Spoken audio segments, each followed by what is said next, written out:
अस कौतुक बिलो की दऊ भाई, व्यस चले कृपाल रघुराई। सेन सहित उतरे रघुवीरा, कहीं न जाई कपिजू तप वीरा। कृपाल श्री रघुनाथ जी तथा लक्ष्मण जी दोनों भाई ऐसा कौतुक देखकर हंसते हुए चले कि सारे बंदर उछलते हुए कैसे जा रहे, कोई आकाश मार्ग से उड़ के जा रहा है, कोई जो जीव जंतु पानी के बाहर निकले हुए हैं उनके ऊपर से चढ़कर जा रहा है।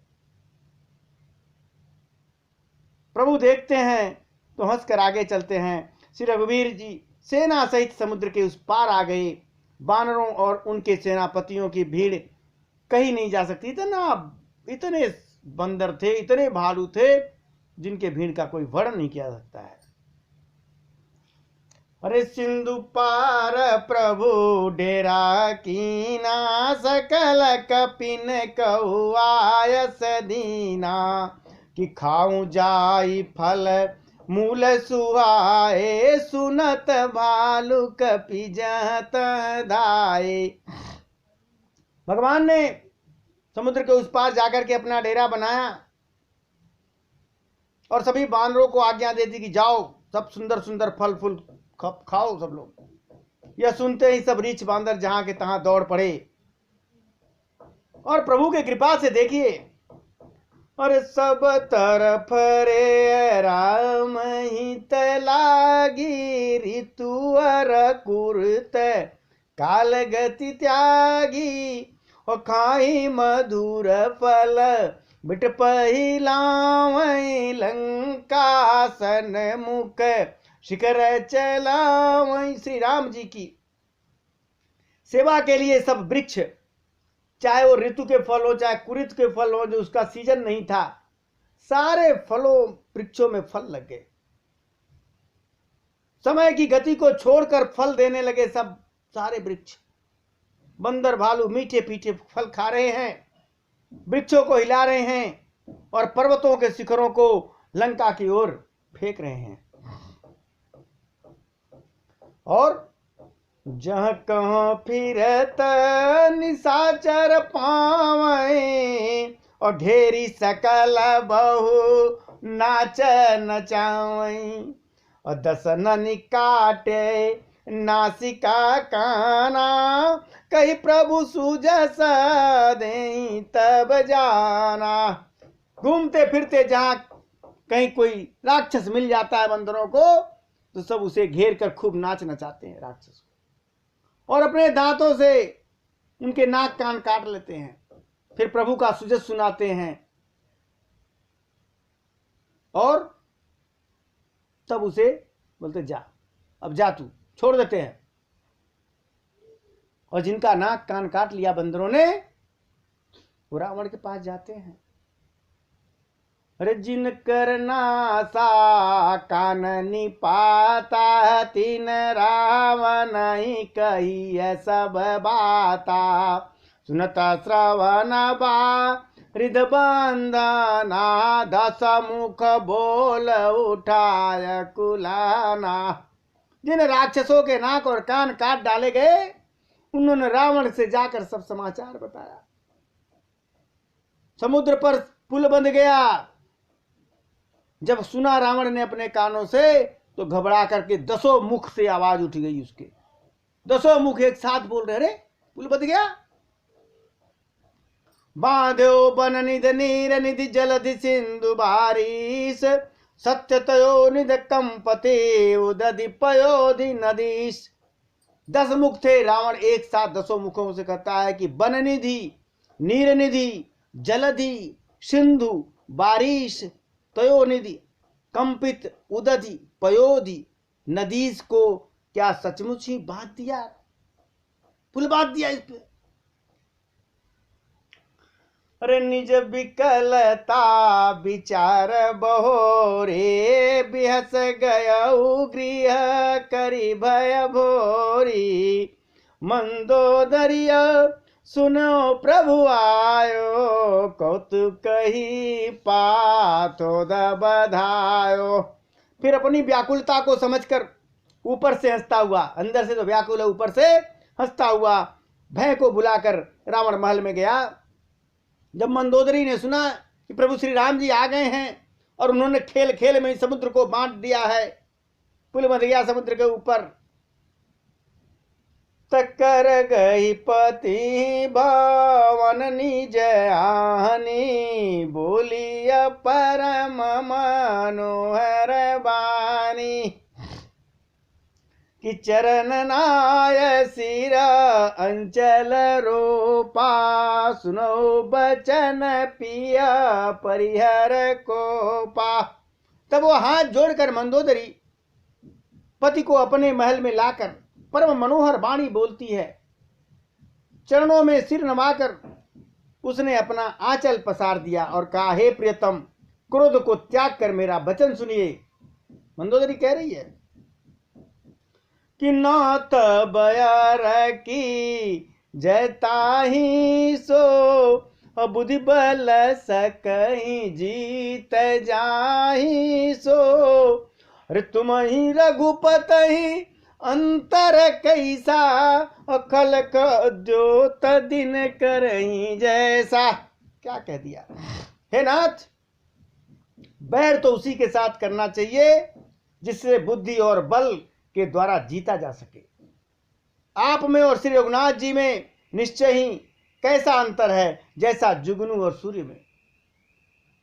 जुगनू और सूर्य में जितना अंतर है, इतना ही आप में और भगवान में अंतर है। आप जुगनू के समान है, भगवान सूर्य के समान है। रेति बल मधु कटप जेहि मारे, महावीर दित सुत संगारे, जेहि बल बांधी सहज भुज मारा, सोई अवतर उहरन मई भारा, तासु विरोधन कीजिए नाथा, काल करम जीव जाके यहाँ था। जिन्होंने विष्णु रूप से अत्यंत बलवान मधु और कटब दैत्य को मार दिया, और 12 रूप से, 12 और नरसिंह दोनों रूप से महान सूरवीरों दिति के पुत्र हिरण्याकश्यप और हिरण्याक्ष को मारा।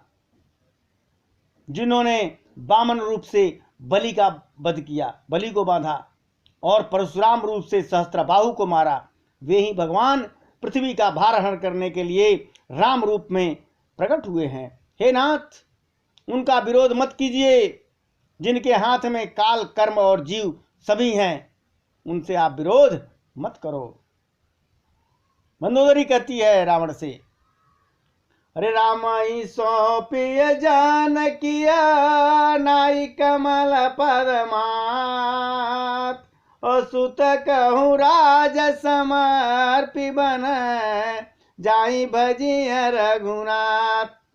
श्री राम जी के चरण कमलों में सिर नवाकर, उनकी शरण में जाकर उनको जानकी जी को सौंप दीजिए, और आप पुत्र को राज्य दे दीजिए, और वन में जाकर श्री रघुनाथ जी का हम लोग भजन करते हैं।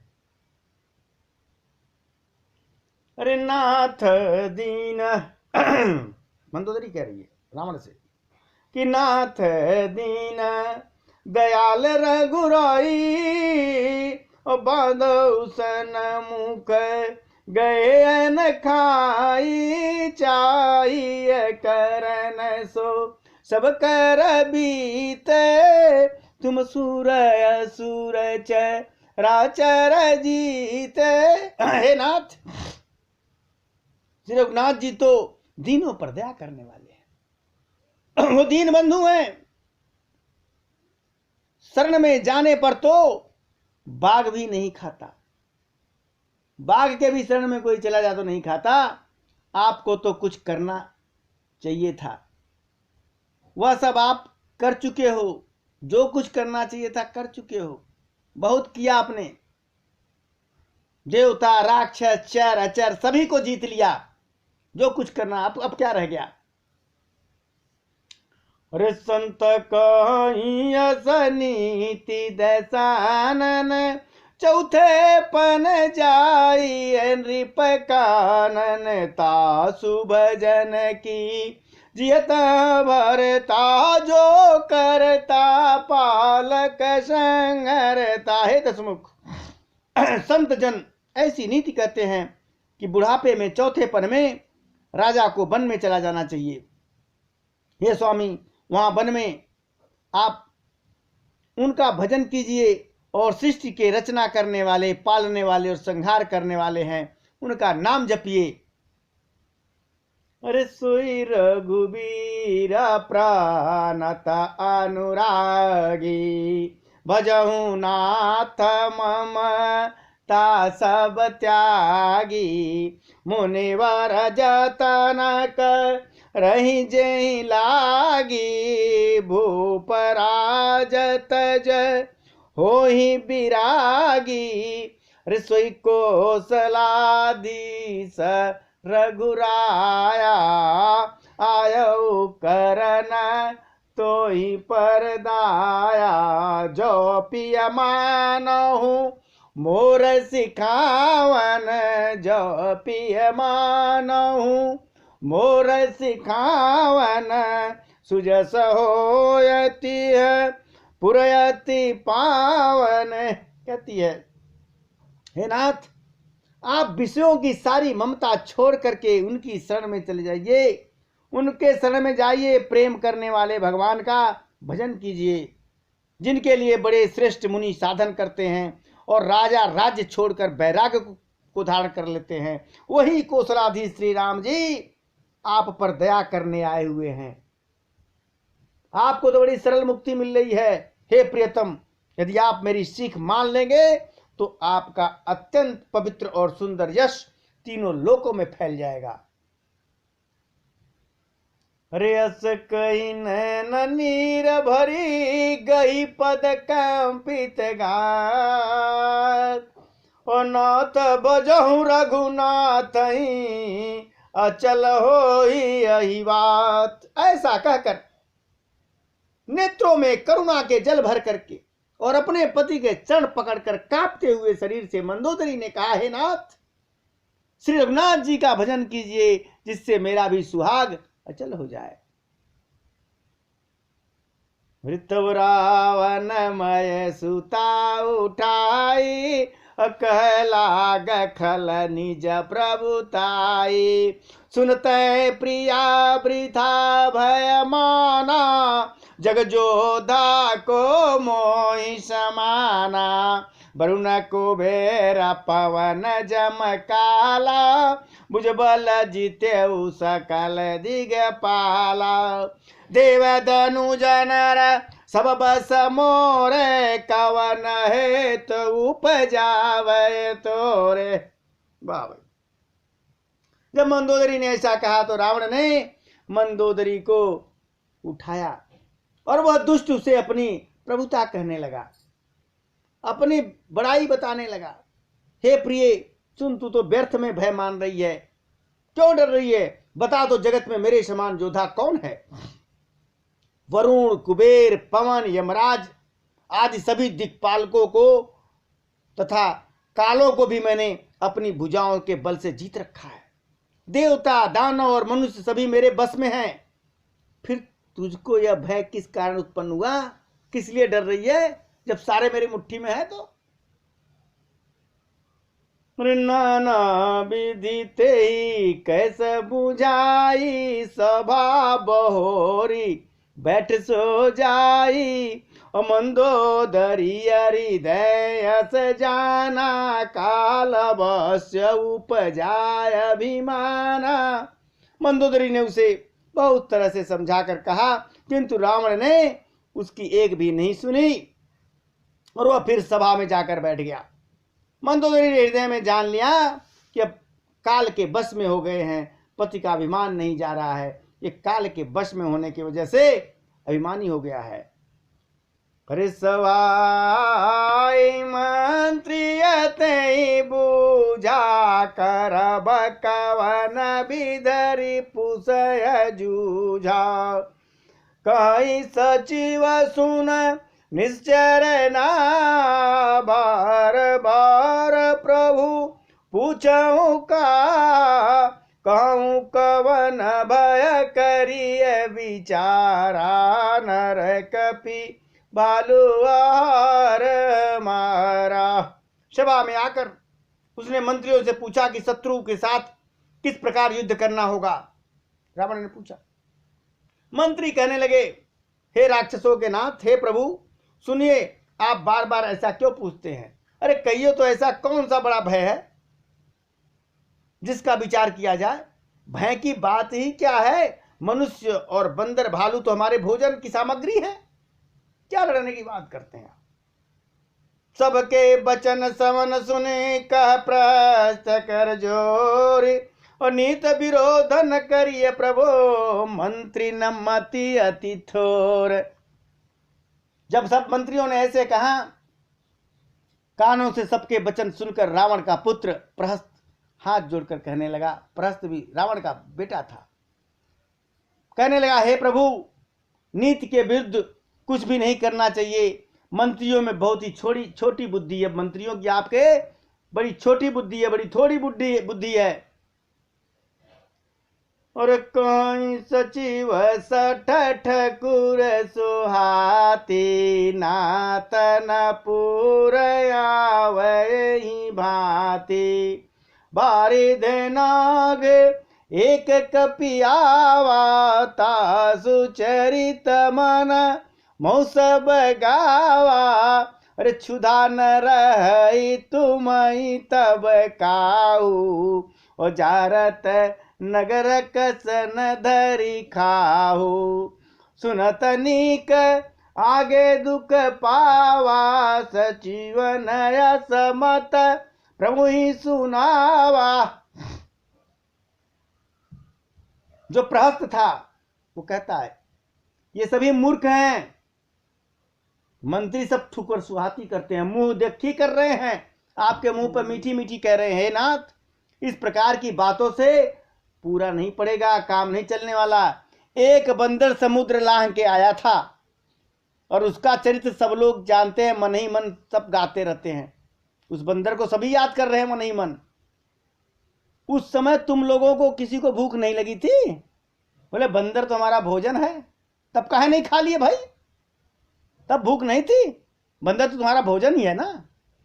नगर जला दिया, क्यों नहीं उसको पकड़कर खा लिया तुम लोगों ने? इन मंत्रियों ने आपको ऐसी सम्मत सुनाई है जो सुनने में अच्छी है, पर जिसका आगे चलकर परिणाम अच्छा नहीं है। प्रहस्त ने बताया रावण को, ठीक नहीं है, इनकी बातों में मत आइए। अरे जही बारिश बधायऊ हेला, उतरे उसे न समेत सुबेला, शोभन मनुज खाबम भाई, और बचन कहाई सब गाल फुलाई। अरे जिसने खेल खेल में समुद्र को बांध लिया है और जो सेना सहित सुबेल पर्वत पर आकर उतर गए हैं, हे भाई कहो क्या वो मनुष्य है जिसे कहते हो कि हम खा लेंगे? सब गाल फुला फुला कर पागलों की तरह वचन कह रहे हैं।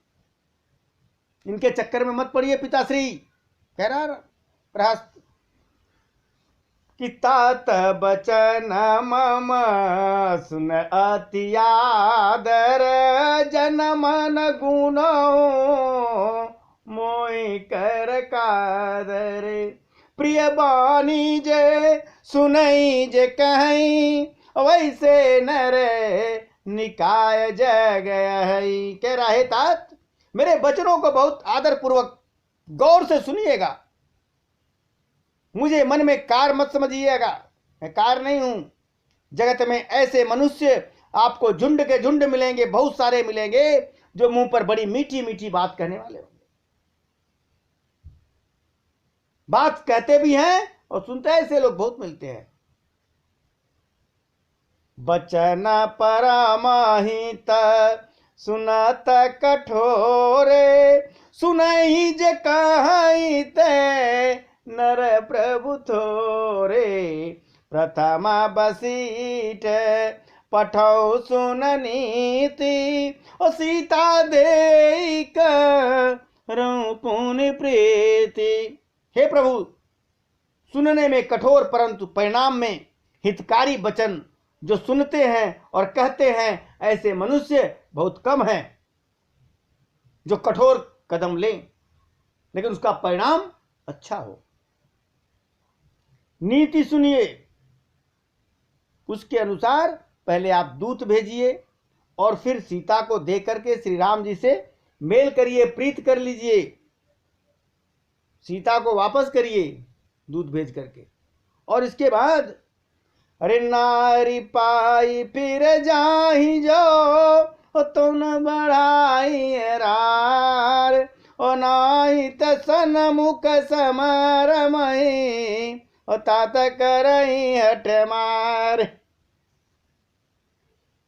यदि वे स्त्री पाकर लौट जाए तब तो व्यर्थ में झगड़ा करने की जरूरत नहीं है, आप झगड़ा मत बढ़ाइए। और नहीं,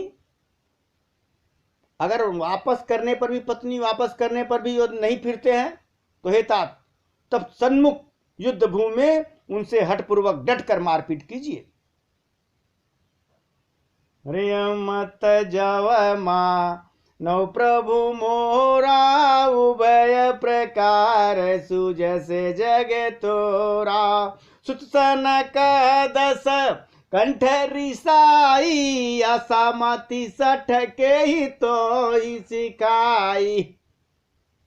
कहता है प्रहस्त, हे प्रभु, यदि आप मेरी यह सम्मति मानेंगे तो जगत में दोनों ही प्रकार से आपका सुजस होगा। रावण ने गुस्से में भरकर पुत्र को कहा, रे मूर्ख, तुझे ऐसी बुद्धि किसने सिखा दी है? अरे अबहियते और संशय होई बेन मूल सुत भयउ घमोई सुन पितु गिरा परुषयति घोरा और चला भवन कई बचन कठोरा। रावण कहता, अभी से तेरे हृदय में डर हो गया? अभी से तू डर रहा? हे पुत्र, तू तो बांस की जड़ में घमोई हो गया, तू मेरे वंश में के अनुकूल नहीं है। बांस के पेड़ में घमोई जो छोटी छोटी आती है, तुम्हारे कुल का नहीं लग रहा है। पिता की अत्यंत घोर और कठोर वाणी को सुनकर प्रहस्त ये कड़े वचन कहता हुआ घर को चला गया। क्या? रहित मत तो ही न लागत कैसे काला विबस काहू भेषज जैसे संध्या समय जानी दस सीसा भवन चले वो निरकत भुज भीसा। प्रहस्त कहते हुए चला गया, हित की सलाह आपको कैसे नहीं लगती है? जैसे मृत्यु के बस में हुए रोगी को दवा नहीं अच्छी लगती है, हैं? आप पर कैसे असर नहीं करेगी? मेरी बात तो असर नहीं करने वाली है, आप काल के बस में हैं। ऐसा करते हुए चला गया। संध्या का समय जानकर रावण अपनी 20 भुजाओं को देखते हुए महल की तरफ चला। लंका शिखर ऊपर आगारायत विचित्रतः होई अखारा बट जाई ते ही मंदिर रावण लागे अकिन्नर गुणगन गावन बाजई ताल पकाउज बिना नृत्य करही अपचरा प्रवीणा। लंका की चोटी पर एक अत्यंत विचित्र महल था, वहां नाच गाना का अखाड़ा जमता था। शाम को रावण उस महल में जाकर बैठ गया। किन्नरों ने उनके गुण समूह गाने लगे, करताल मृदंग वीणा सब बज रही हैं, नृत्य में प्रवीण अप्सराएं नाच रही हैं। सुना सिर सत सरिस सो संसद करें विलास परम प्रबल रिप शीस पर यद्यपि सोचन त्रास। वह निरंतर सैकड़ों इंद्रों के समान भोग विलास करता रहता था रावण। यद्यपि श्री राम जी सरीखा अत्यंत प्रबल शत्रु सिर पर है, फिर भी उसको न तो चिंता है न तो डर ही है।